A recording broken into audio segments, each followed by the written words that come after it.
And finally, the main event, Roman Reigns versus Big E. Fine, excellent. Big old meaty hostage slapping into each other. It probably would have got match of the night, but for me, I've seen Roman Reigns have much better matches, and I don't know if that maybe kind of slowed it down for me. The whole thing was built around, is The Rock going to turn up at the end? That's what everybody was waiting for, and you could just feel the apathy in the crowd when he doesn't turn up in the end, because Roman Reigns wins, shock horror, because he's going to.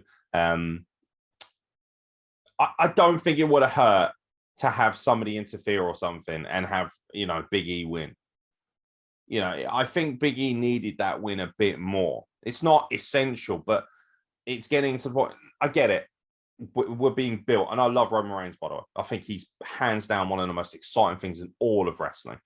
I would pay money to see this version of Roman Reigns, especially with Paul Heyman and the Usos, who are just the best in the world at what they do, especially. And I must admit, even I was like, oh, fuck off. What was the point? Especially if The Rock's not coming down, which he didn't. If The Rock had turned up, it would have been understandable. You're like, okay, fair enough. You're building to that, and that's going to be a huge moment. That's fine. And instead, they were like, meh. Yeah, just have Roman Reigns win. He celebrates. He leaves. Job done. Okay. Apathy. If I could sum up this pay-per-view in one word, it would be apathy. Average, mediocre, tolerable. Nothing exciting. I couldn't use any superlatives to describe it that would really stand out, especially after the women's match we come and gone. This match was fine, but it was kind of very slow. And Big E, for me, isn't a ring general singles-wise like the other guys who have wrestled Roman Reigns. He's wrestled Edge and Daniel Bryan and Kevin Owens, and they've all been world-class matches. And that's because those guys are able to help him lay out something really special along with Paul Heyman. There's no doubt that Roman Reigns is coming along nicely, and this match was absolutely fine. It was an excellent match. I'm sure Meltzer will give it 2 stars because Dave Meltzer in it, and he's a fucking moron. I thought it was good. I thought it was a good 3.5 star match. I thought it was excellent, really, really good.